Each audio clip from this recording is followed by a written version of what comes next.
자, 안녕하세요.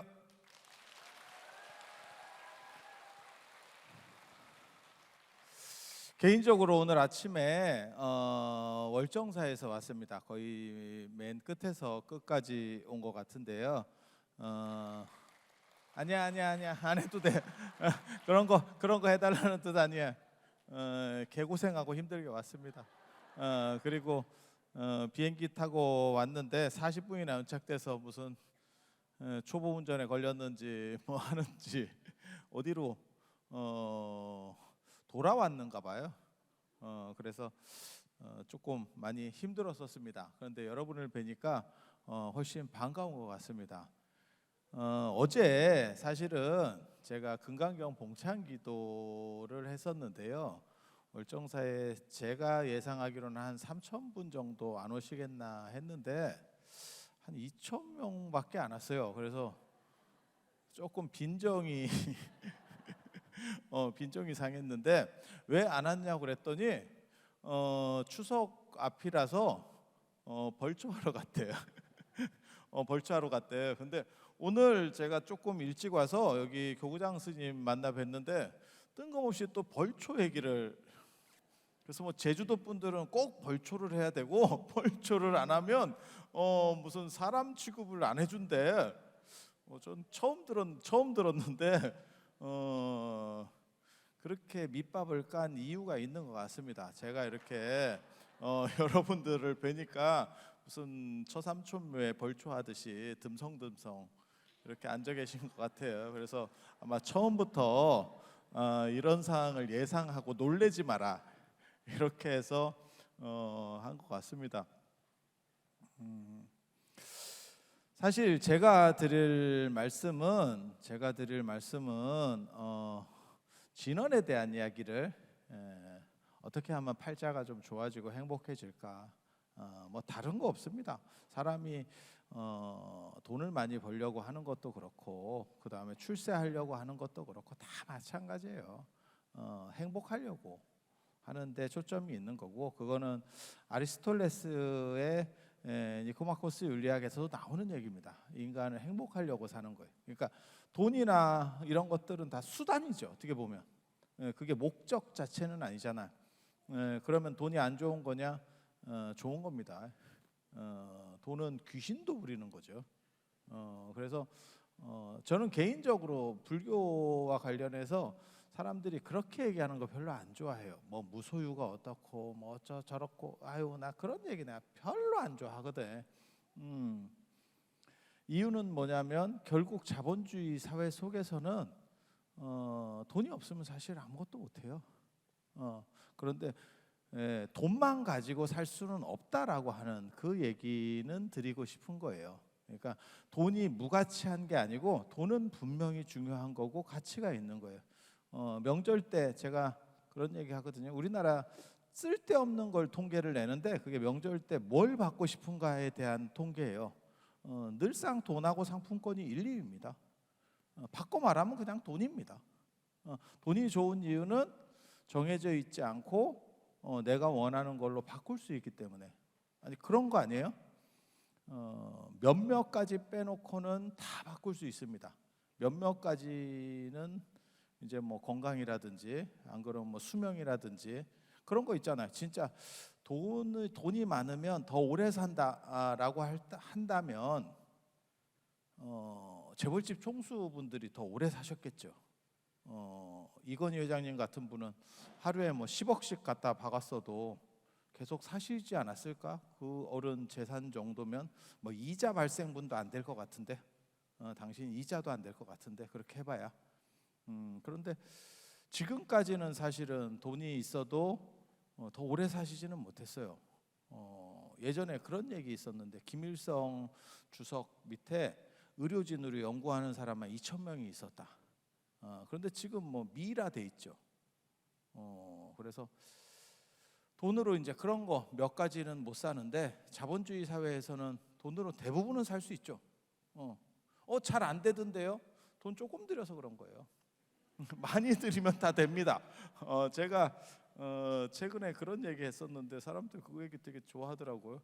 피라미드를 뭐 불가사의라는 둥, 뭐 현대 과학으로도 지을 수 없다는 둥. 그래서 제가 뭐라고 얘기했냐면 돈을 안 들이니까 돈만 주면 바로 지어줍니다. 일주일에 하나도 지어줄 수 있습니다. 그게 현대 과학이에요. 진짜예요, 진짜. 근데 왜 그렇게 못하느냐? 돈을 조금 주니까 200층 건물도 지어줄 수 있습니다. 근데 왜 못 짓느냐? 돈을 안 주니까. 그래서 돈은 사실은 다 특수한 몇몇 가지를 제외하고는 전부 다 바꿀 수 있는 자본주의 사회에서는 가장 유용한 가치예요. 그런데 이게 또 재밌는 게 돈이 있다고 해서 더 행복하냐에 대해서는 생각이 조금 달라요. 그래서 제가 예전에 4차 산업 가지고 논문 쓰고 그런 거를 학회에서 발표할 때 뭐라고 얘기했냐면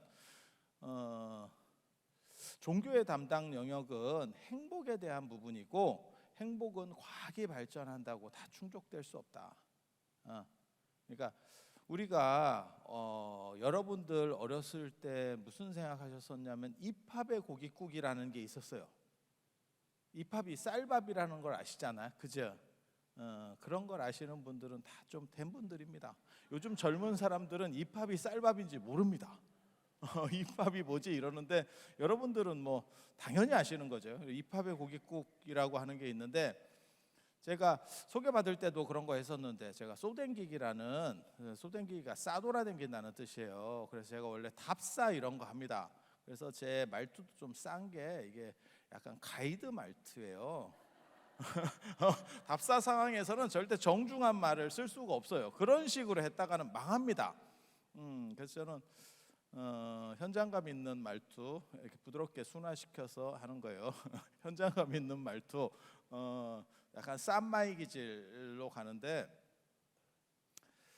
그렇게 다니면서 느끼는 게 뭐냐면 지금은 성지순례를 어른들을 이렇게 모시고 같이 가보면 제가 사실 지난주에도 갔다 왔어요. 운남성 쪽에 갔는데 불가사의한 일을 겪었죠. 굉장히 불가사의한 일을 겪었죠. 두 가지 불가사의한 일이 있었습니다. 하나는 비올 확률 90%가 나흘 연속 잡혔는데 비를 안 맞고 다녔죠. 우리 출발하기 전까지 진짜 폭우가 오다가 출발하면 개입니다. 아니야 그런 거 안 해도 돼. 저랑 다니면 그런 거 많이 보여. 그 시작. 그래서 그런 거 있었고 원래 그게 송이 먹으러 가자는 것 때문에 5년 전에 발의가 됐다가 운남 쪽에 송이가 쌉니다. 그래서 우리 보살님들 송이나 한번 배 터지게 먹고 그다음에 성지순례 해야겠다 이렇게 생각해서 기획을 잡아서 5년 전에 했다가 코로나 끝나고 중국이 열렸는데 그쪽은 늦게 열려가지고 이제 간 겁니다. 그렇게 했는데 그래서 실제로 송이를 썩을 정도로 먹었어요. 너무 많이 줬더니 먹다 썩혀. 그래서 그 정도로 먹었는데 옛날에는 10,000원이었었어요 키로에. 근데 지금은 한 5만 원, 6만 원, 뭐 좀 최상급은 한 7만 원 정도까지 올라가더라고요. 그래서 그런 정도였었어요. 송이가 나는데 더워요. 저는 그런 건 좀 처음 봤거든요. 송이가 나온다면 선선하다라고 생각을 했거든요. 기후적으로는 우리도 그렇잖아요. 가을에 송이 나잖아요. 그래서 한풀 더위가 한풀 꺾이고 찬바람이 불면 송이가 나는 걸로 그렇게 생각했는데 송이가 나는데 더워가지고 상당히 고생을 했었습니다. 그리고 해발 한 2,000에서 5,000m 사이를 왔다 갔다 했거든요. 2,500부터 한 5,000 사이를 왔다 갔다 해가지고 고산병 걸리신 분들은 굉장히 고생했고 저같이 이제 전생에 야크였던 사람은 고산증이 없습니다. 고산증은 없는데 계단증이 있어가지고 제가 계단만 올라가면 힘들어. 계단만 올라가면 전생으로 되돌아갑니다. 그래서 숨소리가 소숨소리가 나요. 그렇게 해서 그렇게 했는데 이렇게 모시고 다니면서 추세를 보면 뭐가 느껴지냐면 이번에도 버섯 같은 거 나오니까 되게 좋아하시고 고기를 주면 사람들이 잘 안 먹어요. 그러니까 어느 순간부터 이렇게 테이블을 보면 중국 같은 데는 굉장히 음식이 많이 나오거든요. 그런데 남는 거를 이렇게 보면 생선과 고기가 압도적으로 많아요. 예전에는 없어서 못 먹었는데 지금은 생선, 고기, 그 다음에 너무 단 거, 자극적인 거를 피합니다. 왜? 먹을 게 풍요로워져서 그래요. 그래서 무슨 재료 본연의 맛을 살린다는 거. 비싼 집만 가면 그놈의 얘기를 합니다. 맛없으면 재료 본연의 맛을 살렸대. 재료 본연의 맛을 살릴 거면 주방장은 왜 필요하노? 그러면 석기시대 재료 본연의 맛으로 먹었다. 그렇게 해서 재료 본연의 맛을 살린대. 근데 어느 순간부터 그 고기라는 거에 대한 부분들이 소비가 좀 주는 것 같아요. 제 느낌에는. 그러니까 사람들이 약간 꺼려해. 신선한 채소나 그리고 그런 것들도 가격이 많이 올라갔죠. 실제로는. 그래서 이팝의 고깃국이라고 하는 부분들이 존재했었다면, 그건 여러분 어렸을 때는 진짜 고깃국이 아니었다니까. 고깃국을 가장한 묵국이었었어요. 고기를 찾을래야 찾기가 쉽지 않은. 그래서 그런 얘기 있었잖아요. 명절에 잘 먹으려고 뭐 며칠을 굶는다. 지금 명절 이제 좀 있으면 명절이잖아요. 근데 지금은 어떻습니까? 명절 음식을 해도 사람들이 안 먹어서 문제다. 그런 음식은 안 먹는다. 애들 같은 경우는 추석이나 설 때 그 차례상은 차례상대로 보고 뭘 시켜주는 부분까지 있습니다. 애들이 안 먹으니까. 아니 맞잖아. 그래서 참 저희 어렸을 때만 해도 그 전 같은 거 있으면 그걸 냉동실에 들어갔다 나왔다 하면서 계속 먹고 이랬었던 기억이 있는데 시절이 바뀌었죠. 시절이 바뀌었죠. 그래서 어느 정도 이상 먹고 살만해지면 그 다음부터는 사실 사람이라고 하는 게 행복으로 사는 거예요. 이제 무슨 얘기가 나오냐면 밥만 먹고 사냐? 이 얘기가 나온다고. 이 얘기가. 그래서 사람의 행복을 추구하는 이상은 사실 종교는 없어지지 않을 거다. 제가 아무리 과학이 발전하고 인공지능이 무엇을 대체한다고 하더라도 그건 마찬가지예요. 그리고 사람의 행복 추구라고 하는 것은 두 가지가 있습니다. 하나는 이게 이제 깨달음의 어떻게 보면 행복 추구인데 내면에서 올라오는 행복. 그러니까 자기가 조절할 수 있는 행복이에요. 그게 명상을 통한 행복입니다. 어렵습니다. 생각보다는 좀 어렵고요. 자기 조절 이런 부분들이 필요한 부분이고, 또 한 가지는 뭐냐면 타인보다 우월한 거예요. 타인보다 우월한 거. 남들은 못 하는데. 저도 오늘 비행기 타고 오는데 닭장칸 타고 왔죠. 닭장칸 이코노미. 예. 앞자리 태워주면 참 좋을 건데 그런 생각을 하지만 그렇게 사는 거죠. 인생이라는 게 다 그런 거예요. 물론 저는 이코노미도 힘들어하진 않아요. 제 성격상 저는 원래 그런 좁은 거 좋아하기 때문에 제가 약간 변태적이라서 그런 좁은 것도 좋아해요. 어렸을 때부터 그런 좁은데 기 들어가가지고 그렇게 그런 짓을 하더니 지금도 좁은 걸 유럽 갈 때 10시간, 12시간도 그 자리로 있습니다. 안 움직이고. 그래서 별로 불편해하지는 않아요. 그런데 앞칸을 타면 더 좋겠지. 사람들에게 어떻게 보면 그게 공간으로서의 꼭 편리함 때문이냐? 그게 아니고 대우받는다는 것 때문에 그래요. 그래서 제가 그런 얘기 하는데 조선시대 때 임금은 화장실을 볼일을 보면 그거 되게 웃겨요. 화장실이 따로 없죠. 왕궁에 화장실 따로 없죠. 그러면 매화틀이라 그래가지고 애기 변기 같은 게 들어옵니다. 임금에게 신호가 오면 애기 변기 같은 게 들어와요. 그러면 신하들이 보는 그 앞에서 이제 완전 신하는 아니고 그 나인들이 보는 앞에서 까고 쌉니다. 그 참 대책 안 서는 일인데 그 자리에서 그 자리에서 싸면 싸고 난 뒤에 엉덩이를 들고 있습니다. 애기들 생각하시면 돼요. 애기들 지가 혼자 못 닦을 때 싸고 나면 이렇게 들고 있으면 엄마가 이렇게 닦아주잖아요. 그런 식으로 그런 궁녀가 비단으로 닦아줘. 행복한지 어쩐지는 잘 모르겠는데 더럽게 좀 대략 난감할 것 같아. 그러면 그 변기에 싼 거를 누가 갖고 가지고 냄새를 맡아요. 냄새를 맡아서 병이 있는지 없는지를. 그 냄새 전문이 있습니다. 왕똥 냄새 전문. 먹는 놈들도 있었어요. 근데 뒤에는 먹는 정도까지는 안 해. 그건 조금 심하지. 그래서 지금 생각하면 여러분들한테 그 왕의 권한을 드리겠습니다라고 하면, 야, 그거 사람들 보는 앞에서 싸기도 쉽지도 않고, 싸고 난 뒤에 엉덩이를 까서 들고 있다. 야, 그게 고문이지.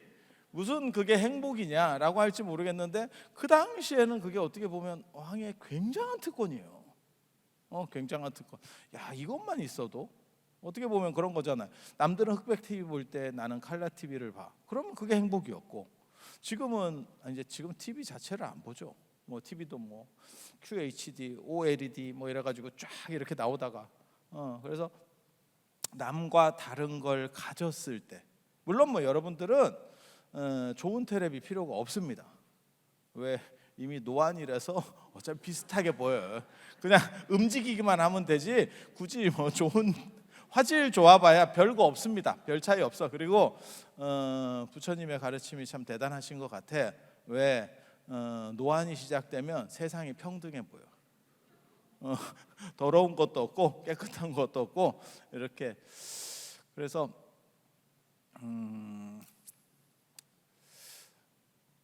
행복이라고 하는 게 사실은 비교 우위에서 오는 경우들이 많아요. 그래서 명품이라는 게 재료가 좋고, 무슨 뭐 꼭 얼마 전에 그 뉴스에 나왔었잖아요. 재료비만 치니까 얼마 안 되더라. 그건 뭐 당연한 얘기지. 그러면 무슨 뭐 재료나 실용성으로 명품을 사나? 그냥 남이 잘 못 가진 걸 내가 가졌다는 그러한 생각이 있는 거지. 아니 맞잖아요. 가성비로 명품 사는 사람은 없잖아요. 그래서 그런 식의 어떻게 보면 경쟁, 그다음에 희소성에 대한 추구, 그게 행복이에요. 현실적 행복, 현실적 행복. 그래서 이런 행복 추구는 진짜 무슨 득도하기 전까지는 계속 존재할 거라고 생각합니다. 그래서 과학이 아무리 발전하고 그다음에 인공지능이 뭘 대체시켜줘도 이 행복 추구만큼은 아마 안 변할 거다. 인간이 유기체로 존재하는 한은. 그래서 종교 생각보다 안 망한다. 제가 그렇게 얘기했거든. 아니 그렇잖아. 우리 그 예전 이야기에 보면 그런 게 있어요. 이상 세계에 가면 쉽게 말해서 뭐 천국 같은 데 가면 뭐 밥이 그냥 나오고 밥이 모두에게 다 주어지고 뭐 옷이 나무에서 열리고 뭐 이런 쓸데없는 얘기들 있는 것들이 있거든요. 지금이 그런 시절이죠. 발품만 팔면 무료 급식소에 가면 밥이 나오죠. 그리고 옷은 지금은 뭐 헌옷 수거함 같은 거 뭐 얼마든지 있어. 그냥 얻어 입으려면 충분히 얻어 입을 수 있어. 하지만 그런 걸 가지고 행복해하는 사람이 있을까? 그러니까 그런 이야기가 나올 때는 사실은 절대적 빈곤 상황에 있었던 거예요. 그러니까 헐벗는 상황이 있었던 거지. 아예 못 먹는 상황이 있었던 거고. 그러니까 먹기만 하면, 그 다음에 입기만 하면 행복할 줄 알았는데 지금은 그런 시절 자체가 아니죠. 그런 시절 자체가 아니죠. 그리고 문화가 발전하고 물질이 더 이렇게 발달하게 되면 어떤 일이 벌어지냐면 작은 걸 가지고 세밀하게 규정들이 더 나눠져요. 그러니까 더 좋은 물건이라고 하는 것들도 디테일에서 오는 거지 그냥 물건이 있다라고 하는 데서 오는 게 아니에요. 디테일하고 로고입니다. 정확하게 말하면. 그리고 진짜 좋은 물건은 로고가 안 보이고 조금 약간 싼데 좋은 물건이 로고가 크고 뭐 그렇게 되죠. 그렇게. 그래서 이 행복 추구라고 하는 게 두 가지가 있다. 하나는 내면을 조절하는 거, 그건 수행과 관련, 명상과 관련된 부분이고, 하나는 사실 성공과 관련된 부분이에요. 그런데 문제는 계속 그렇게 성공할 수 있느냐에 대해서는 한번 생각을 해보자. 왜? 연세가 드시면 꼬꾸라지는 거예요. 여러분들도 젊으셨을 때는 한가닥 했었잖아. 근데 우리 박관 장반이 원래는 굉장히 잘생겼는데 지금은 배만 나온 아저씨죠. 그렇게 가는 거예요. 그럼 변하지. 그럼 어떻게 하겠어요? 평생 계속 같은 상태에 머물러 있을 수 없잖아. 그래서 그렇게 변화될 때 어떻게 할 거냐, 놓아야만 할 때 그거를 처리할 수 있느냐, 그 부분이 사실은 종교가 필요한 거예요. 그냥 경쟁만 해서 올라가는 거는 종교가 그렇게 필요하진 않아요. 그러면 경쟁할 필요가 없다? 아니에요. 절대 그렇게 생각하지 않습니다. 돈이 결국은 돈을 싸갖고 갈 것도 아닌데 돈이 필요할 게 뭐 있냐? 돈의 맛을 안 본 사람이죠. 돈의 맛을 안 본 사람이죠. 놓고 가는 건 다 알지만 그래도 돈이 있는 게 좋죠. 그렇지 않아요? 죽을 건데 어차피 100년 지나면 내 자식도 죽을 거예요. 그럴 거를 뭐하러 좋은 환경에서 공부시키고 살게 하려고 해? 똑같은 얘기예요. 똑같은 얘기예요. 그래서 어차피 놓고 갈 거니까 다 평등한 거 아닙니까? 진짜 무식한 발언이죠. 그렇게 놓고 갈 거기 때문에 지금 현재 바뀌는 것이 의미가 있는 겁니다. 사실은 그게 스피노자 말이 그런 거거든요. 내일 지구가 멸망해도 나는 오늘 한 그루의 사과나무를 심겠다. 제가 그래서 그런 얘기 하거든요. 삼각김밥 4개 먹으면 배 터집니다. 한번 드셔보세요. 내가 배고파서 삼각김밥 한번 먹어봐. 야, 그거 5개 먹기 쉽지 않다.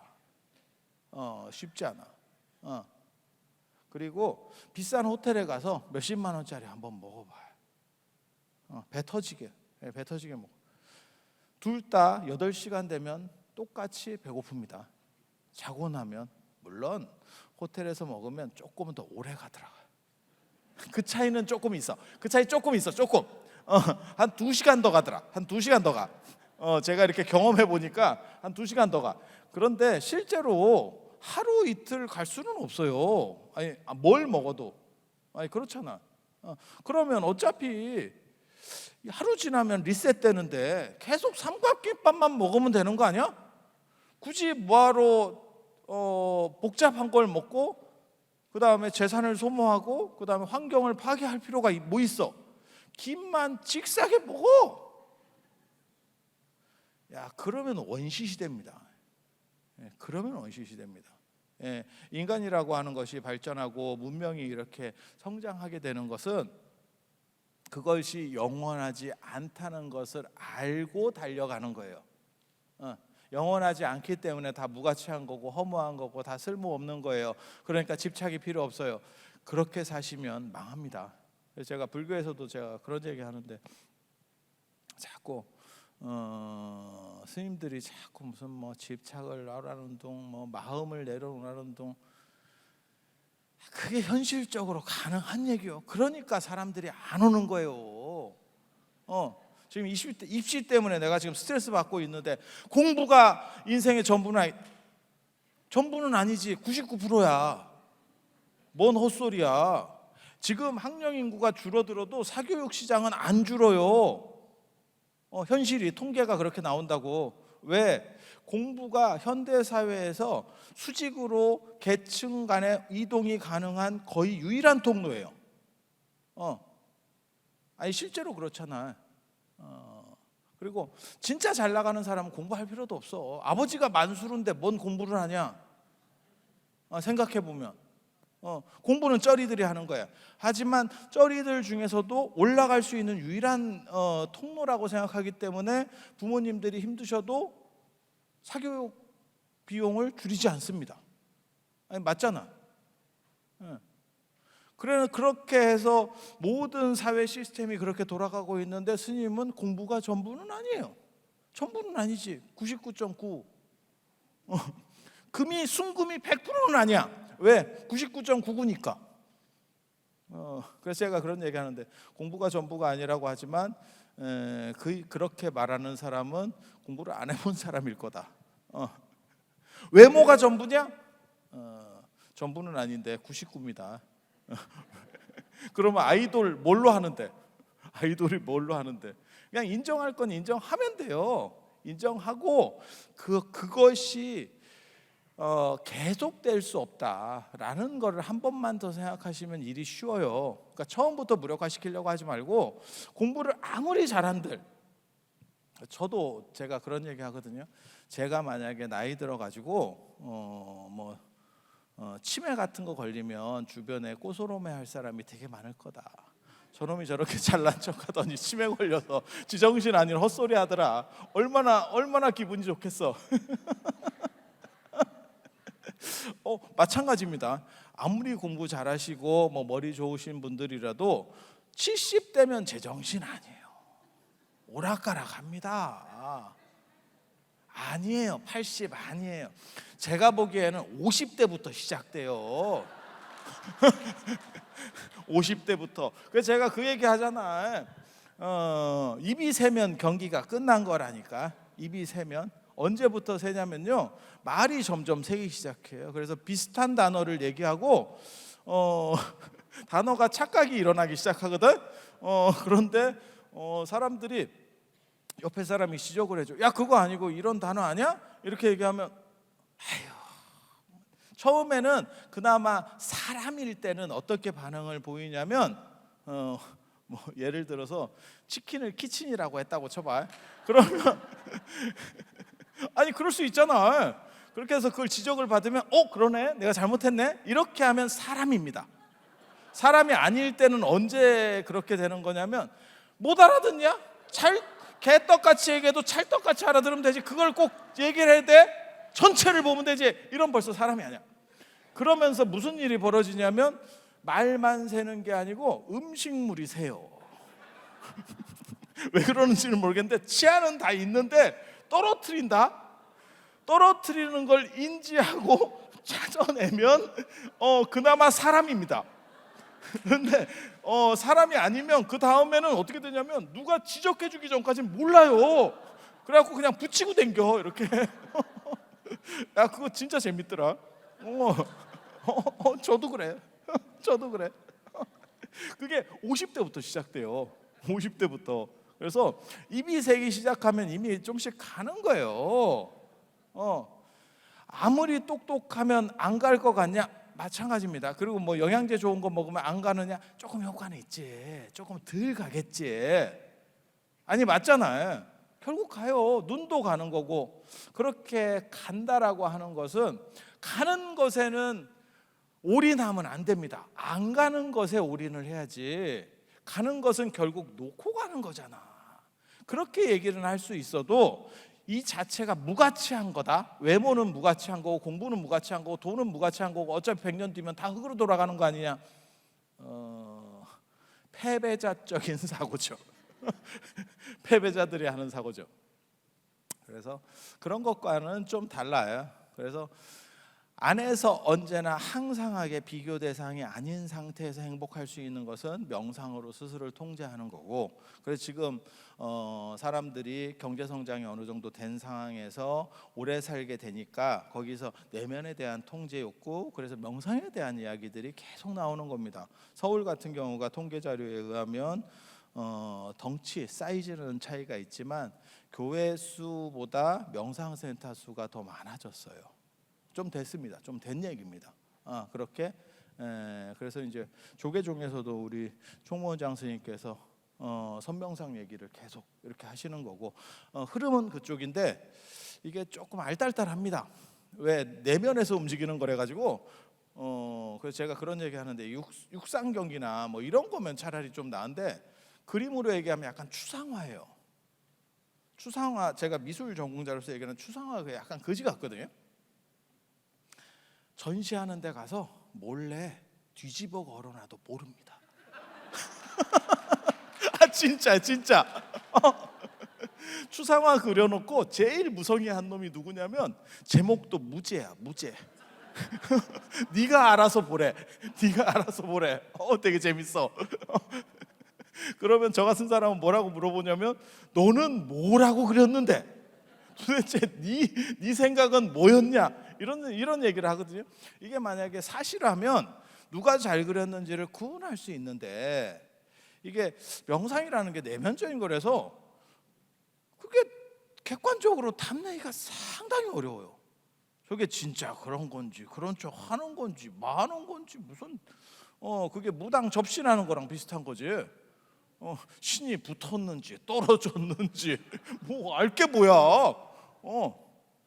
참 그래서 그런 부분과 관련해서도 사실은 필연성은 있는데 이게 객관적으로 지금 뭘 하기는 조금 쉽지는 않아. 그리고 재가인들이 일반 사회생활을 하시는 분들이 그런 쪽에 관심을 가져주시는 거는 고마운데 그게 그렇게까지 지금 먹힐 정도 상황은 아닌 것 같아요. 아직은 약간 과도기인 것 같아요. 과도인 것 같아요. 이거 진짜 중요한 얘기거든. 저한테 그렇게 얘기하시는 분이 있어. 뭐 예를 들면 입시기도, 요즘 입시기도철이니까 입시기도를 하면 진짜 뭐 완전히 좀 바뀝니까? 50점 맞던 놈이 80점, 90점을 맞습니까? 아닙니다. 아닙니다. 여러분이 애를 뵀어. 내 손자가 지금 애가 배에 있어. 그 며느리가 기도를 열심히 한다고 해서 꽃미남이 나오느냐? 아닙니다. 그렇게 안 나옵니다. 절대 그렇게 안 나옵니다. 제가 장담하는데 그렇게 안 나옵니다. 어떻게 생긴 놈이 나오느냐? 지 아버지같이 생긴 놈이 나옵니다. 다른 놈이 나오면 그거 더 심각한 거예요. 딱 그렇게 나오는 거예요. 그럼 뭐 어떡해. 그래서 그 틀이라는 건 정해져 있는데 거기서 내 눈높이보다 조금만 더 올라가면 기대치가 나오는 거예요. 그래서 제가 그런 얘기 하는데 제가 어렸을 때, 요즘은 그런 분들이 별로 없는데 저 어렸을 때는 명절에 자꾸 이렇게 고스톱을 쳤어요. 그래서 제가 조기 교육으로 고스톱을 배웠었거든. 어깨 너머로 어른들이 방 안에서 치는데 그때는 뭐 방이 여러 개인 것도 아니고 거기서 치고 있으면 애가 차요. 요즘 생각해 보면 교육적으로 진짜 안 좋은 거였어. 어렸을 때 애를 타짜를 만들어요. 그렇게 해서 이렇게 보면 야 그거 10원짜리를 치는데 진짜 10원짜리 치는데 거기서 어른들이 속입니다. 아니야 진짜 그거를 속인다니까. 흔들었는데 까먹을 수도 있고 뭐 이렇게 하면 한참 계산하다가 그 다음 판으로 넘어가면 야 너 그때 그거 흔들었는데 이러면서 놀려요. 별것도 아니야. 생각해보면 진짜 별거 아니고 큰 돈도 아니야. 그런데 뭘 원하는 거냐면 그 흐름 안에서의 1등이기를 원하는 거야. 이게 굉장히 재밌는 거라니까. 그렇게 속여서 내가 타짜가 되고 싶다 이런 생각하고 치는 사람 없어요. 그 안에 그냥 그 안에서 그래봐야 제가 목도한 바에 의하면 그렇게 해서 열심히 한밤 내도록 명절을 빨갛게 불태우면서 따면 몇만 원 따요. 근데 그걸로 뭐 하냐면 가서 밥을 먹습니다. 결국 밥을 사 먹거든. 그러면 그 돈이 나가고 자기 돈을 보태요. 아니야 진짜 진짜 자기 돈을 보태는데도 그런 행동을 해. 근데 그게 기본 문제, 그게 행복의 문제를 얘기하는 거예요. 그러니까 내 주변에 내 바운더리에서만 높으면 되는 거지 1등 할 필요가 없어. 전체 1등일 필요 없어. 주변 1등만 하면 행복 만족도가 높아져요. 그래서 제가 입시 기도를 하면 확 바뀌느냐? 안 바뀌어요. 하지만 네가 50점 맞던 거를 53점 정도만 맞으면 되는 거야. 그리고 너는 어차피 안 되는 거 알고 있었어. 왜? 안 돼, 100% 된다고 생각하면 네가 기도비를 그만큼만 냈겠니? 야 학원 한 달 비용도 안 돼. 우리 몇 달 하는 게. 그러면 학원 한 달 비용도 안 되는 걸 내놓고는 그 이상을 기대하는 네가 도둑놈이지. 딱 그 정도 힘을 주면 되는 거야. 그래서 스님들은 정당하다. 결론 참 그지 같은데. 그래서 내 주변에서 어떻게 승리할 것인가 라는 것만 하면 돼. 제가 늘상 얘기하는 거 있어요. 내가 어떤 사람인가 알고 싶으면 내 주변 사람들을 보면 돼요. 그러니까 내 사회적 위치를 알고 싶으냐? 내가 어떤 아파트에 사는지 보면 돼요. 그게 나랑 비슷한 그룹들이 모여 있는 집단이에요. 내가 그분들보다 돈이 훨씬 많잖아요. 좋은 쪽으로 옮겨갑니다. 더 없잖아요. 나쁜 쪽으로 떨어집니다. 그래서 제가 그런 얘기하는데, 돈 있는 사람들은 돈 있는 사람 쪽에 블럭이 있어. 물론 제주도 내가 그런지 어쩐지 모르겠는데 그렇게 서울 같은 데는 그렇게 뭉쳐 있잖아요. 그리고 좀 젊은 사람들이 사는 아파트도 있고, 거기는 이제 학업하고 관련되는 거야. 애들 교육하고 관련되는 쪽이 있고, 그다음에 어른들이 좀 더 많이 사시는 지역들도 있고. 아니 그래요. 이렇게 보고 있으면 그래서 그 안에서만 대장짓 하면 재밌는 거야.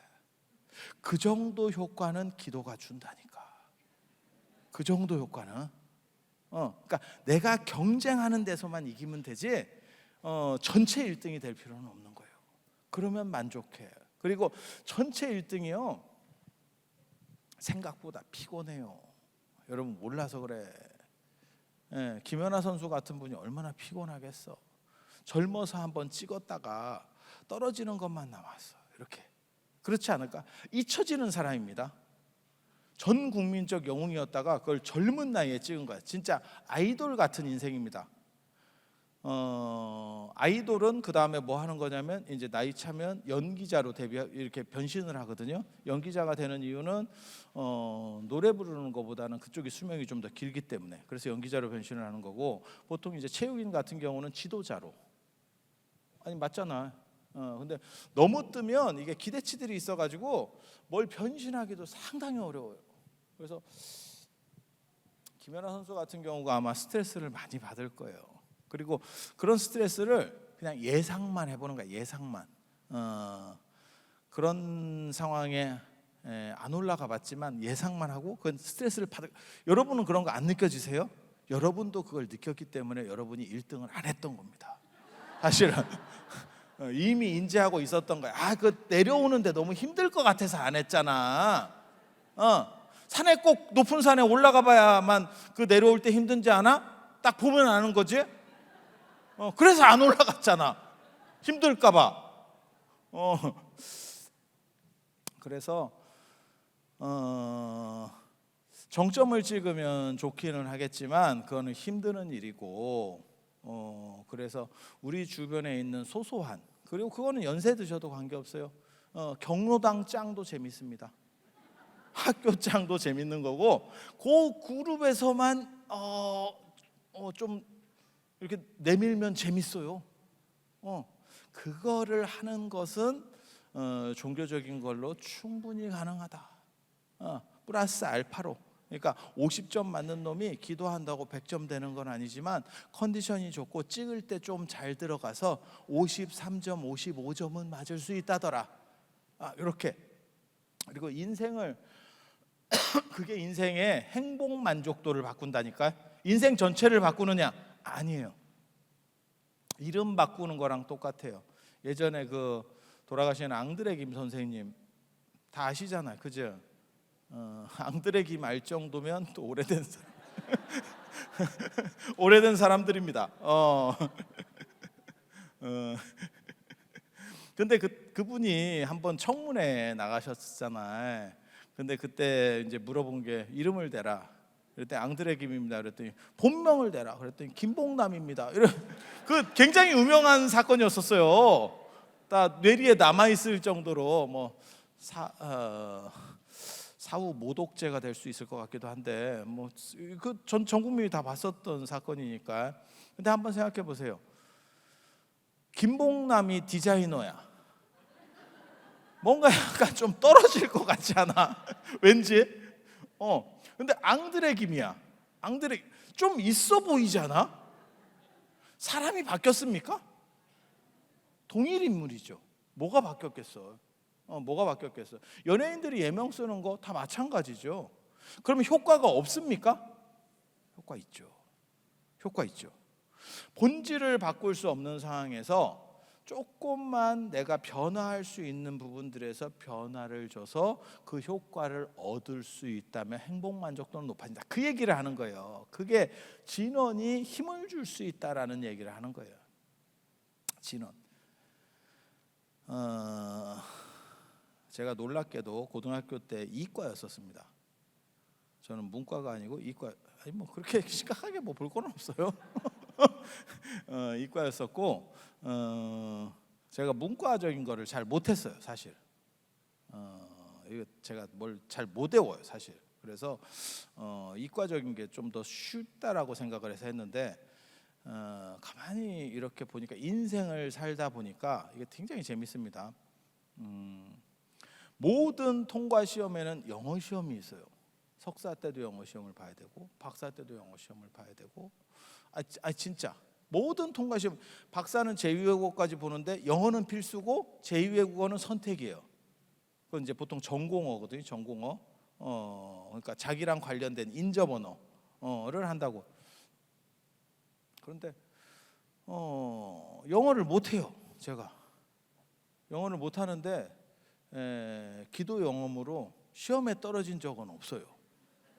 그래서 제가 뭐라고 얘기하냐면 부처님이 외국분이라 외국어에 강하다, 내가 이렇게 얘기하거든. 이게 기도만 하면 된다.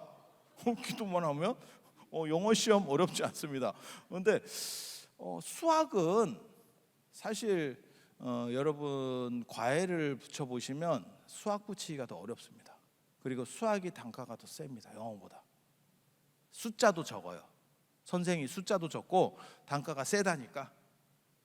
그리고 그 얘기는 뭐냐면 수학 변별력이 더 크다는 얘기예요. 그런데 막상 수학은 우리 선생님도 그 얘기 했었는데 내가 수학을 제일 잘할 때가 고3 때였습니다 이러더라고. 이거 거의 대부분의 한국인들에게 똑같이 통용되는 얘기예요. 사회생활하면서 쓰는 수학은 구구단 이상의 범주를 넘어서지 않습니다. 그리고 구구단 우습게 보지 마. 여러분들이 놀랍게도 구구단 잘 못 외웁니다. 진짜예요, 진짜. 해보면 될 것 같죠? 쉽지 않아. 생각보다 쉽지 않아. 그거 초등학교 때 했던 건데 했었지, 안 했다고 얘기하는 거 아니야. 지금 하면 쉽지 않아. 지금 하면 쉽지 않아. 그런데 뭐 한다고 미쳤다고 그렇게 어려운 수학을 배웠대? 영어는 그렇게 힘들게 했지만 그래도 어디 가서 물건이라도 사잖아. 외국에 패키지 여행 가가지고 물건이라도 산다. 수학은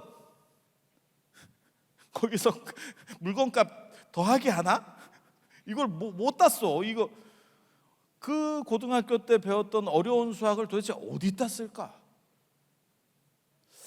어떤 미친놈이 수학 배점을 그렇게 높였을까? 국어는 생각해보면 한국 사회에 있으면서 이해력을 높이고 그 다음에 글쓰기 같은 거를 좀 해야 될 일들이 있으니까 그렇게 한다는 게 납득이 되는데 수학은 도대체 어디다 쓰지? 근데 왜 그렇게 배점이 크지? 안 쓸 거면 생물 이런 거랑 배점이 똑같아야 되는 거 아니야? 생물 안 쓰잖아. 그게 어떤 미친 집단 때문에 이루어지는 사건이거든요. 힐압 철학 때문에 나타나는 거예요. 힐압 철학 때문에. 그들은 진리에 도달하는 완전성에 도달하는 중간 매개체로서 수학이 있다라고 생각했어요. 그 대표적인 철학자가 여러분이 아시는 피타고라스 정리의 피타고라스입니다. 그리고 플라톤도 그렇게 생각했어요. 현실 세계에 있는 것들은 답이 나오지 않는데 사람과의 인간관계 이런 거 생각해 보세요. 10번 잘해주다가 한 번 잘못해주면 저게 지랄을 한다. 그래서 우리가 그런 얘기 있잖아요. 검은 머리 짐승은 거두는 게 아니다. 그래서 우리는 밀었잖아, 걷어지려고. 이거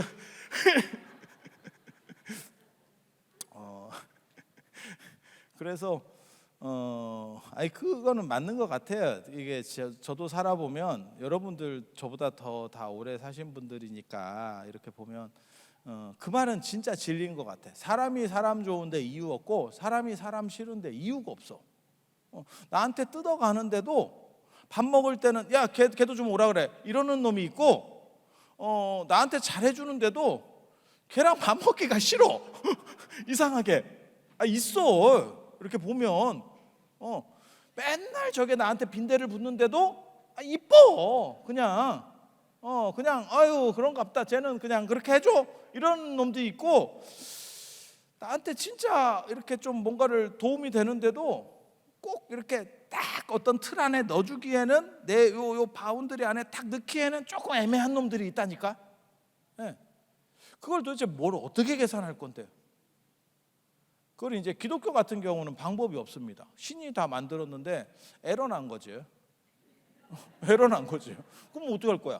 불교는 그거를 전생의 업이라고 해석을 하는 거예요. 그래서 전생에 싫었던 게 있으면 지금 잘해도 그게 조금 멀어지는 거고, 전생에 조금 좋았던 게 있으면 지금 좀 아니더라도 이렇게 땡기는 게 있는 거고, 부모 자식이라고 다 좋아하는 거 아니에요. 자식들도 지금은 자식이 워낙 선택권이 없이 하나 뭐 이러니까 그걸 못 느끼는 거지만, 여러분 사셨을 때만 하더라도 한 5명 있잖아요. 그럼 이뻐하는 자식이 있다, 부모가. 그래서 제가 그 얘기 하잖아. 10손가락 깨물어 안 아픈 손가락 없다. 안 아픈 게 없는 거는 깨물어서 그런 거고, 손가락 길이는 다 틀려요. 진짜야. 옛날에 자식들 많은 집 봐봐. 손가락 길이 다 틀려. 오빠는 땅 팔아서 교육시키고, 여자애들은 너네는 공장이나 다니면서 네 오빠 뒷바라지나 해, 뭐 이런 거 했었어. 아니 그랬었어. 실제로 많이 그랬었잖아. 예. 그리고 같은 남자애라도 또 틀렸었어요. 그게 보면. 그래서 이쁜 자식이 있는 거죠. 그런 걸 이제 사주나 이런 걸로는 합이 맞는다, 뭐 또 이렇게 해석을 하거든요. 합이 맞고 합이 안 맞고 뭐 이렇게.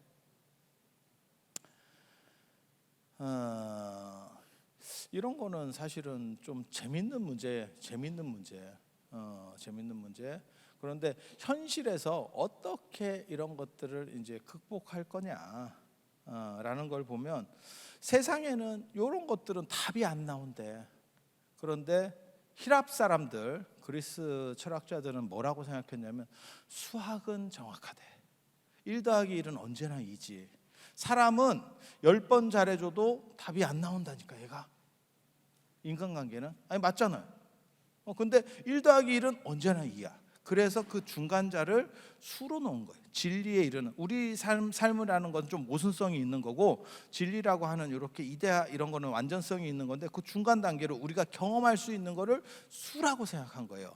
그래서 걔네들이 수를 강조하는 바람에 쓸데없이 수학 배점이 무지하게 커졌다. 그래서 여러분들은 수학 고문을 당했었다. 근데 한 번만 더 생각하면, 해서 뭐 할 건데?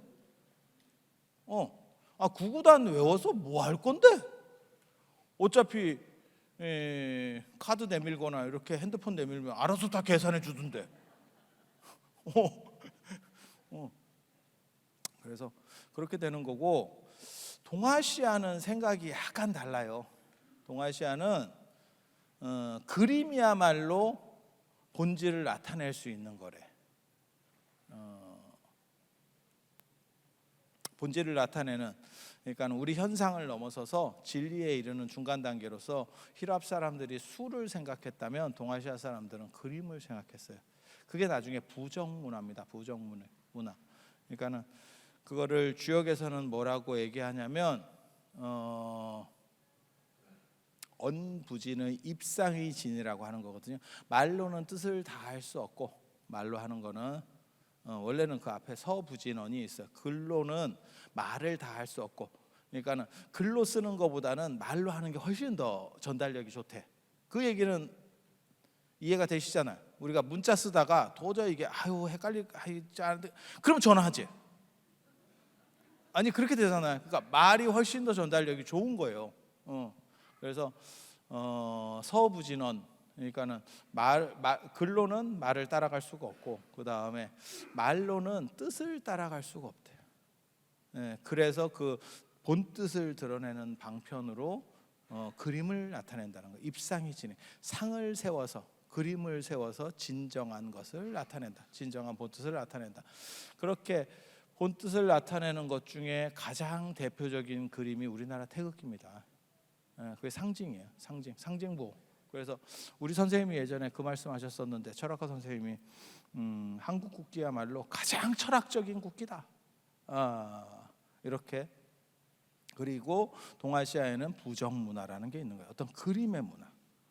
그림을 가지고 뭔가 나쁜 것들을 물리치고 좋은 거를 땡기겠다라고 하는 그런 문화. 그리고 그림만 가지고 하는 게 아니고 장원원의 역대 명화기, 당나라 때 장원원이라는 사람이 쓴 역대 명화기를 보면 무슨 얘기가 나오냐면 서화동원이라는 얘기가 나와요. 그림과 글씨는 한 근원에서 나왔다. 그림하고 글씨하고 같은 건가? 근원이 같아요? 그래요? 여러분 어떻게 생각하셔요? 같을까? 다릅니다. 그림과 글씨는 다른 거예요. 그런데 한자는 상형문자에서 출발했어요. 그래서 그림과 글씨가 같은 기원을 가져요. 그걸 어떻게 알 수 있느냐? 지금은 그런 거를 잘 안 해요. 그런데 여러분 어렸을 때만 하더라도 좀 사는 집에는 한자로 이렇게 휘갈겨 쓴 사자성어 같은 것들이 있었습니다. 걸려 있었습니다. 그 집안의 대부분의 사람들은 뭐라고 써 있는지 못 읽습니다. 글씨인데 못 읽어요. 굉장히 재밌다. 그리고 뜻을 몰라. 근데 왜 붙여놓느냐? 멋있어. 그리고 뽀대가 나. 그림으로 이해하는 겁니다. 그래서 제가 왕이지와 관련된, 서성 왕이지와 관련된 아주 유명한 예가 있어요. 왕이지 친구가 한 명 있었는데 이놈이 술을 더럽게 먹는데, 그래가지고 술을 외상으로 먹고 계속 먹다가 돈이 떨어져가지고 더 이상 이제 외상도 안 되잖아요. 그러면 술집에서 이제 난리가 나는 거죠. 그러면 자기 친구인 왕이지한테 편지를 보내요. 얘가 그것도 답장할 수밖에 없는 편지를 딱 보내다. 그 굉장히 재밌는 얘기야. 굉장히 제가 어렸을 때 그 얘기 듣고 나도 저런 친구가 있었으면 좋겠다 이런 생각을 했거든. 그러면 왕이지한테 편지가 올 거 아니에요. 친구니까. 그러니까 그냥 씹는 편지가 있고, 그러니까 우리도 카톡이나 이런 거 보면 답을 안 해도 되고 그냥 이렇게 해서 넘어가는 게 있고, 이건 꼭 답을 해야 되는 게 있잖아요. 그래서 그런 식으로 편지를 보내는 거예요. 그러면 왕이지가 편지를 보내요. 보내면 그거를 바로 백지수표로 낸다는 거예요. 왕이지 글씨니까. 내용과 관계가 없어요. 그게 그대로 현찰로 바뀌어 버립니다. 왕이지 글씨가 돌아오면. 그 굉장히 재밌다는 생각 안 해보셨어요? 편지라고 하는 것은 그림이 아니기 때문에 그 내용이 중요한 거예요. 내용에 어떤 의미가 있느냐가 중요한 거지 형태가 중요한 게 아니에요. 그런데 동양에서는, 한자 문화권에서는 누구 글씨다라고 하면 그걸로 먹어줘요. 그게 그림과 글씨가 분화되지 않아서 나타나는 현상이에요. 그리고 그거는 나중까지도 계속 이 문제가 벌어지거든요. 그래서 난초를 제일 잘 그린 사람, 최근에 이러면 석파, 대원군 이항을 얘기하죠. 어떻게 그 사람은, 아니 공부한 사람이 쉽게 말해서 그냥 전주이시 양반 가문이잖아요. 그런데 무슨 그림을 얼마나 쥐가 그려서 그림 전문가한테 어떻게 되겠어? 화가한테 어떻게 되겠어? 가능합니다. 왜냐하면 놀랍게도 동아시아는 그림 그리는 붓하고 글씨 쓰는 붓이 동일해요. 그래서 글씨 연습이 잘 된 사람은 그림 연습도 잘 된 거야. 서양 미술에서는 그게 없습니다. 서양 미술에서는 그림 그리는 붓하고 글씨 쓰는 펜은 완전히 분리가 돼요. 그래서 글씨를 지가 아무리 잘 쓴다 그래도 그림 쪽으로 들어가면 젬병이에요. 이해가 되시죠? 근데 이거는 어차피 똑같은 분놀림이야. 그러니까 힘의 강약 조절만 잘하면 글씨 쓰는 붓이 그대로 그림 그리는 붓이 될 수 있어요. 그래서 그런 일들이 벌어지는 거거든요. 그래서 그림의 문화라고 하는 게 중국 문화권, 동아시아 문화권에는 존재하고 있었고, 그게 오늘날까지 남아 있는 게 부적이라고 하는 거고, 그런데 인도는 말의 문화예요. 인도만 그런 게 아니고 이게 우리식으로 말하면 서아시아 지방도 말의 문화입니다. 그래서 되게 재밌죠. 기독교 창세기 처음 열면 태초에 말씀이 있었다. 우리 동아시아에서는 논어에 보면 뭐라고 나오냐면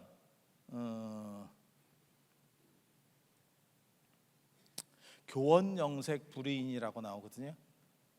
교원영색 불이인이 뭔 뜻이냐면 얼굴빛을 이렇게 샬샬샬샬 잘 웃고 낯빛을 부드럽게 하고 이 구절이 동아시아 사람들이 무뚝뚝하게 보이는 이유입니다.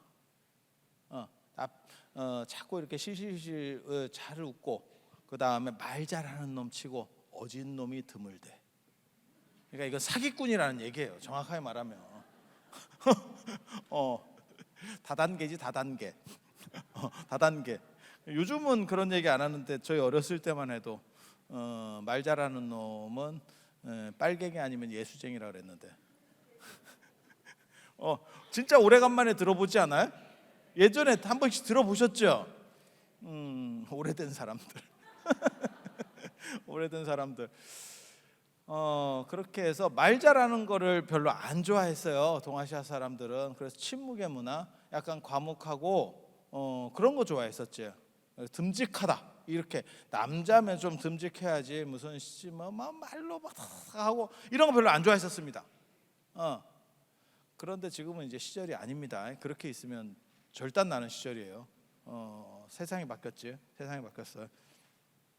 그런데 인도에서부터 서아시아까지는 말의 문화입니다. 말의 문화. 불교 경전을 보면 되게 재밌는 게 있어요. 진실어라라고 하는 게 있어요. 진실어. 진실된 말은 에너지가 있대. 12왕 이야기 이런 거, 가리왕 이야기 이런 거 금강경에도 나오고 하는데 12왕 이야기가 뭐냐면 12왕이라는 사람이 있었는데 그 사람이 자비심을 가지고 이렇게 왕 노릇을 하는 사람이에요. 근데 하루는 그거를 이제 시험하려고 얘기가 되게 처음에 제가 읽었을 때 뭐 이런 얘기가 있나 싶은 생각을 했었거든요. 얘기인즉슨 그거예요. 저 사람이 얼마나 자비심이 있는지 실험해 보자. 이렇게 해서 신들이 변신을 해가지고 하나는 비둘기가 되고 하나는 매가 된 거예요. 그래서 그 비둘기가 매한테 쫓기는 것처럼 해가지고 왕의 품속으로 들어갔대. 그랬더니 좀 있다가 매가 온 거죠. 내가 지금 먹이를 쫓고 있었는데 너 매 못 봤냐? 이렇게 아니 그 뭐야 비둘기 못 봤냐? 이러니까 비둘기는 봤는데 말해줄 수는 없는 상황이 된 거고. 그래서 가르쳐줄 수 없다 이런 식으로 얘기를 해요. 그러니까 야 비둘기를 살리면 매는 죽으라는 말이냐? 이렇게 논리적으로. 야 이게 무슨 그런 안에서도 논리 얘기가 나온다니까. 부처님 깨달음을 얻으실 때도 되게 재밌어요. 마왕과 논리를 가지고 깨달음을 얻거든요. 마왕 파순이 뭐라고 부처님이 뭐라고 얘기하시냐면 그 마왕한테 그냥 이 인도 문화가 대부분 다 말이에요. 너는 과거에 한 생 동안 착한 일을 해서 지금 마왕이 된 거고 나는 과거에 3대 아승기가 547생의 보살도 이타행을 닦아서 지금 붓다가 되려고 하는데 너는 나를 막을 수 없다. 너는 나랑 게임이 안 된다 라고 말하니까 그 마왕이 뭐라고 얘기했냐면 내가 전생에 좋은 일을 한 거는 네가 지금 네 입으로 증명했는데 네가 전생에 했었다는 그 착한 일들은 어떻게 증명할래? 너랑 나랑 둘밖에 없고 나는 증명해 주지 않아. 어떻게 할래? 이렇게 논리로 들이댄다니까. 그래서 부처님이 대지의 신이 나를 위해서 증명할 것이다 이러면서 항마촉지를 딱 하는 거거든요. 인도에는 땅에 대한 맹세라는 문화가 있어요. 땅을 우리식으로 말하면 하늘에 대한 맹세. 우리는 보통 하늘에 대한 맹세, 그 다음에 조상 숭배가 있기 때문에 조상에 대한 맹세를 합니다. 그런데 인도는 땅을 맹세하는 게 있어요. 그렇게 해서 깨달음을 얻는 게 항마촉지예요. 그러니까 되게 재밌는 게 논리를 가지고 마지막에 마왕이랑 말싸움을 하고 있어. 근데 12왕 얘기도 비슷해요. 네가 비둘기를, 너는 그럼 비둘기에게는 자비롭고 매에게는 자비롭지 않냐? 나는 뭐 먹고 사는데, 이렇게 얘기해요. 그러니까 12왕이 말문이 막혀서 그럼 너는 무엇을 먹느냐, 그걸로 대체시켜 주겠다. 땅으로 얘기하면 대토죠. 대체시켜 주겠다. 그랬더니 나는 새로 죽은 거 아니면 안 먹는다, 이렇게 얘기하는 거예요. 그러니까 누군가는 죽여야 되잖아. 그럼 비둘기 대신에 또 뭔가를 죽여야 되잖아. 그러니까 그러면 내가 내 살을 베주겠다, 이렇게 해서 자기 이제 허벅지를 뱉대. 그랬더니 그 매가 뭐라고 얘기하냐면 더 필요 없고 저울에 달아서 매 근수만 달라. 되게 재밌어. 뭐 이런 얘기가 있나 싶었어 처음에. 되게 재밌어. 주면 입 다물고 먹지 무슨 또 무게를 따져. 그렇게 해서 저울로 쟀는데 알고 보니까 매가 속살이 더럽게 많이 쪘어요. 그래서 허벅지 갖고 안 된대. 그렇게 해가지고 이쪽 했는데 안 된대, 이놈이. 그래갖고 이거 뜨고 저거 뜨고 이거 뜨고 이렇게 해도 아유, 이게 진짜 살찐 놈한테는 안 된다니까. 그래서 맨 마지막에 어떻게 되냐면 12왕이 자기 몸 전체가 저울로 올라가더라 라고 하는 이야기가 나오거든요. 그러니까 이제 그 신들이 변신해서 그걸 시험하려고 했었기 때문에 본 모습을 나타내면서, 그 제석천인데, 매가 제석천인데 본 모습을 나타내면서 네가 그렇게 한 행동에 대해서 후회하지 않느냐? 라고 했더니 12왕이 나는 후회하는 게 없다, 이렇게 얘기해요. 그러면서 뭐가 나오냐면 진실어를 시전을 합니다. 진실어. 내 마음에 후회함이 전혀 없다면 내 몸이 본래대로 회복할 것이다. 그랬더니 몸이 회복됐대. 이게 뭐냐면 진실된 말에는 에너지가 있다라고 그들은 믿었다는 거예요. 물론 그렇게 될 확률은 없을 겁니다. 이거 포떠 놓고 내가 진실하다 그래서 회복되지 않아, 의심 나시면 시험해 보셔도 됩니다. 나는 담배를 안 핀다, 그렇다고 해서 이거 딱 포떠 놓고 담배를 안 피는 거에 진실이라면 회복될 것이다, 아픕니다. 제가 장담하는데 의심 나시면 해보시면 돼요. 해보시면 돼.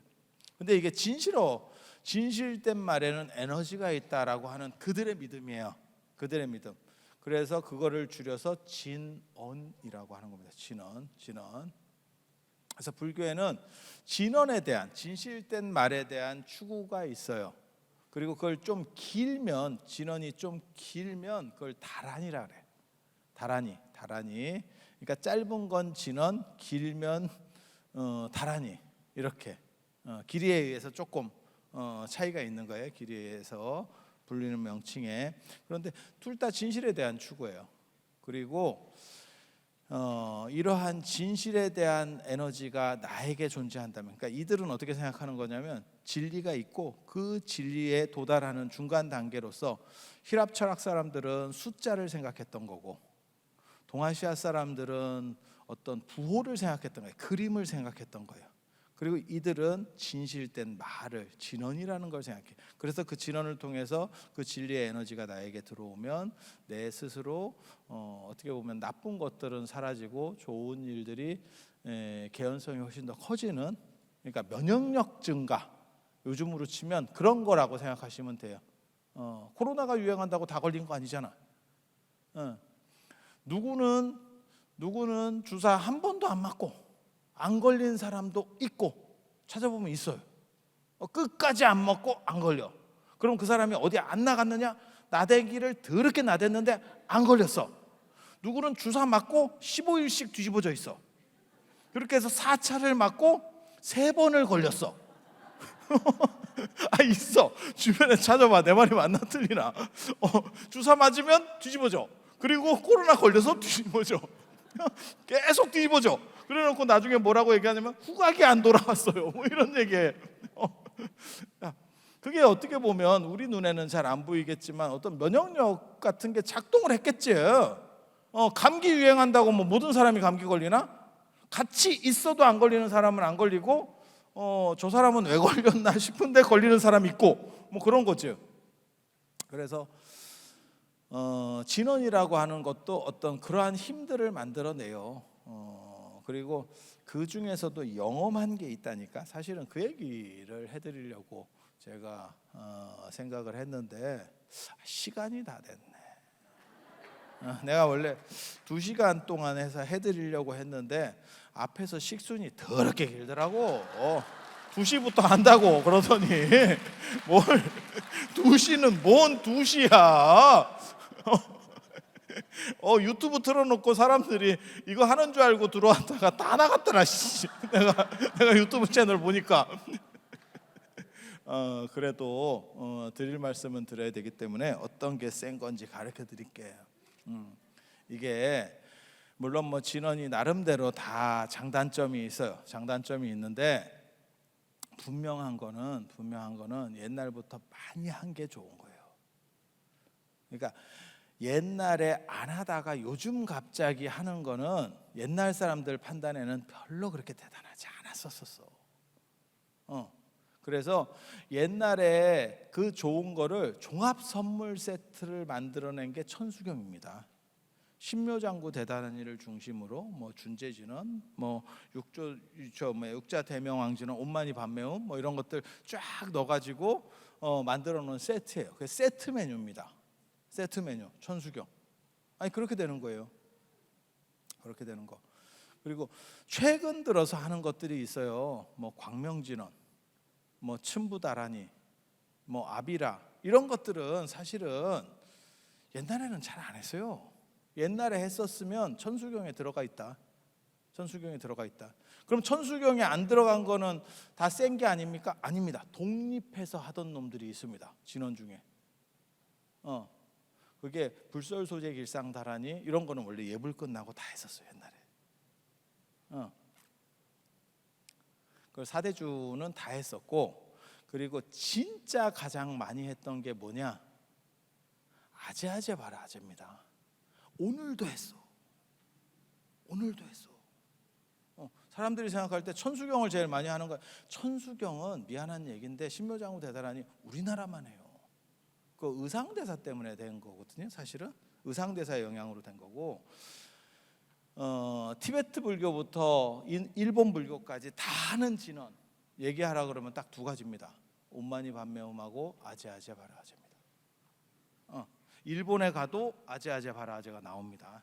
티베트에 가도 반야신경이 나옵니다. 반야신경을 누가 퍼뜨렸는 줄 아세요? 현장스님입니다. 서유기의 현장스님. 현장스님 이야기하면 진기하고 재밌는 게 있는데 앞에서 식순이 너무 길어.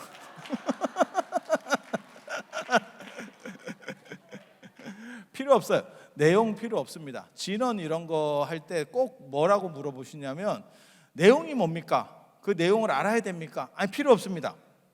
필요 없습니다.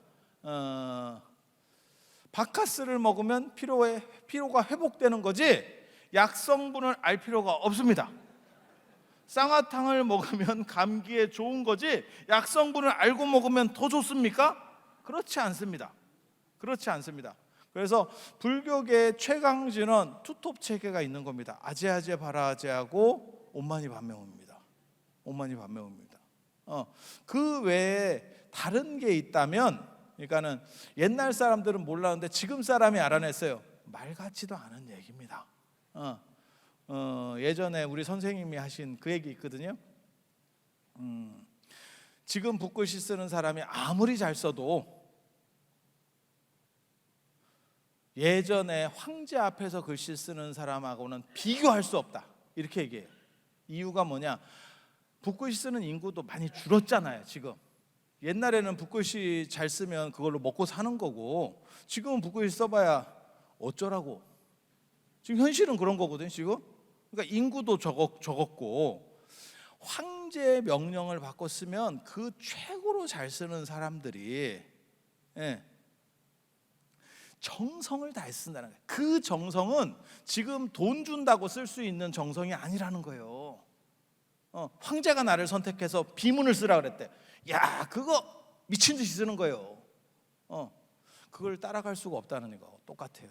그러니까 지금 사람들이 새롭게 발견해서 야 내가 발견한 게 이거예요. 그거 없습니다. 왜? 우리는 삼국시대부터 고려시대까지 최고의 불교기가 있었어요. 그때 못 찾았는데 지금 사람이 찾아내요. 거의 불가능한 얘기입니다. 거의 불가능한 얘기입니다. 그래서 오마이 밤매음하고 아제아제 바라아제가 최강이라더라 라는 거 말씀드리고, 내용 알 필요 없다더라. 그냥 쉐리하면 된다더라. 쉐리하면 된다더라 라는 거. 그리고 맨 마지막으로 이제 드릴 말씀은 논어에 그런 말이 있어요. 그 유야기가 한 말인데, 유자라고 증자와 더불어서 공자의 늦제자예요. 늦제자. 근데 유자가 무슨 얘기를 하냐면, 저는 오늘 여기 와서 깜짝 놀랐어요. 불교 방송이 6년이 됐는데 좀 있으면 4년 있다가 쫓겨난대. 너무 슬프지. 보따리 장사. 아이고 씨. 지방칸도 없이 이게 뭔가 씨. 근데 그 유야기의 말에 뭐가 나오냐면 볼리비 도생. 근본이 바로 서야 도가 생한다라고 하는 거예요. 그래서 불교 방송에 있어서 근본이라고 하는 거는 어떻게 보면 사옥이 아닐까 싶어요. 뭐가 있어야 뭔가를 하지. 바둑 둘 때는 그런 얘기 있거든요. 아생연후에 살타라고. 내가 일단 살고 남을 뭐 죽이든가 말든가 하는 거지. 내가 지금 두 집이 안 나가지고 지금 죽게 생겼는데 뭘 공격을 해. 그래서 우리 사장님께서 다시 취임을 하셨으니까 우리 제주도민, 그다음에 제주도 불자님들이 많이 이렇게 좀 후원을 해서 사옥이라도 한번 만들고 사옥 만들고 사면위 하셨으면 하는 바람을 가져보면서 이상 마치도록 하겠습니다. 자, 들어서 감사합니다.